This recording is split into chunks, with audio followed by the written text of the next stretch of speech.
Assalamualaikum warahmatullahi wabarakatuh. Perkenalkan, nama saya Anissa Rahmasari, NIM 2020150062. Saya dari Fakultas Ekonomi dan Bisnis, Prodi Akuntansi, Universitas Shahid Jakarta. Di sini saya akan menjelaskan tentang siklus akuntansi. Siklus akuntansi secara khusus diartikan sebagai proses berulang untuk melakukan identifikasi, analisis, dan merekam setiap kegiatan akuntansi dalam sebuah perusahaan.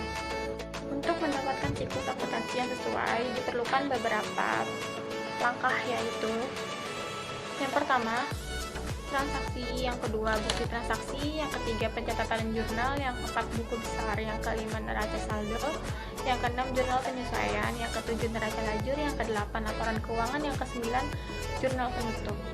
Dari pengertian transaksi, yaitu transaksi keuangan adalah kejadian-kejadian dalam perusahaan yang bersifat finansial yang harus diproses mulai dari pencatatan transaksi hingga pelaporan yang mengakibatkan perubahan harta, hutang, dan modal yang berhubungan dengan pihak luar. Yang kedua, bukti transaksi. Bukti transaksi dibedakan menjadi dua macam, yaitu bukti transaksi internal dan bukti transaksi eksternal. Pengertian dari bukti transaksi internal yaitu bukti transaksi yang dibuat oleh perusahaan itu sendiri. Ini merupakan contoh dari bukti transaksi internal, yaitu bukti kas masuk. Dan ini ada bukti kas keluar. Dan yang terakhir ada memo. Yang kedua ada bukti transaksi eksternal. Bukti transaksi eksternal yaitu bukti transaksi yang berasal dari luar perusahaan itu sendiri.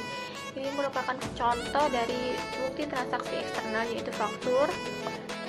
Dan ini ada kwitansi, ini ada nota kontan, ini ada nota debit, ini ada nota kredit, ini cek, ini biliet giro, dan yang terakhir rekening koran.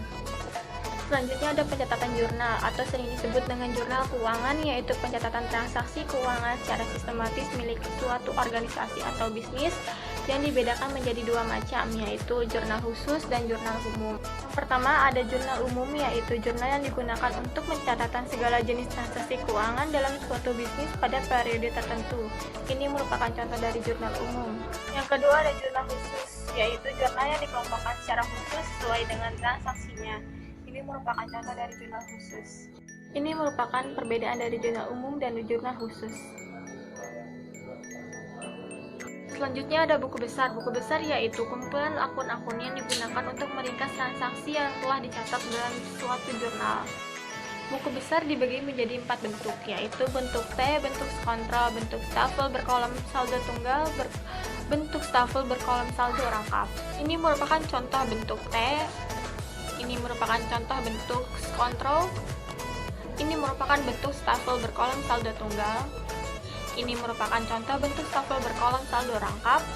Selanjutnya ada neraca saldo. Neraca saldo yaitu suatu daftar yang berisi saldo-saldo akun buku besar yang dicatat secara sistematis menurut nomor kode akun buku besarnya, disertai dengan jumlah debit dan jumlah kredit akun yang bersangkutan. Dan ini merupakan contoh dari neraca saldo. Selanjutnya ada jurnal penyesuaian. Jurnal penyesuaian merupakan jurnal yang dibuat pada proses pencatatan perubahan saldo di dalam akun yang pada akhirnya akan mencerminkan saldo pada jumlah yang sesungguhnya. Ini merupakan contoh dari jurnal penyesuaian. Selanjutnya ada neraca lajur. Neraca lajur adalah alat yang digunakan dalam rangka memudahkan dalam penyusunan laporan keuangan. Neraca lajur terdiri dari 3 bentuk, yaitu yang pertama bentuk 8 kolom, yang kedua bentuk 10 kolom, yang ketiga bentuk 12 kolom. Ini merupakan contoh dari neraca lajur bentuk 8 kolom, bentuk 10 kolom, dan bentuk 12 kolom. Selanjutnya ada laporan keuangan. Laporan keuangan adalah hasil akhir dari proses pencatatan yang merupakan suatu ringkasan dari transaksi-transaksi keuangan yang terjadi selama tahun buku yang bersangkutan. Laporan keuangan terdiri dari laporan laba rugi, laporan perubahan ekuitas, dan neraca. Ini merupakan contoh dari laba rugi. Ini merupakan contoh dari laporan perubahan modal atau perubahan ekuitas, dan ini merupakan contoh dari neraca. Dan yang terakhir ada jurnal penutup. Jurnal penutup merupakan kegiatan pemindahan saldo rekening-rekening nominal atau rekening sementara ke rekening modal, sehingga rekening modal menunjukkan saldo akhir sesuai dengan yang tercantum di dalam neraca akhir. dan ini merupakan contoh dari jurnal penutup. Sekian penjelasan mengenai siklus akuntansi dari saya. Kurang lebihnya mohon maaf. Wassalamualaikum warahmatullahi wabarakatuh. Jangan lupa di subscribe, like, komen,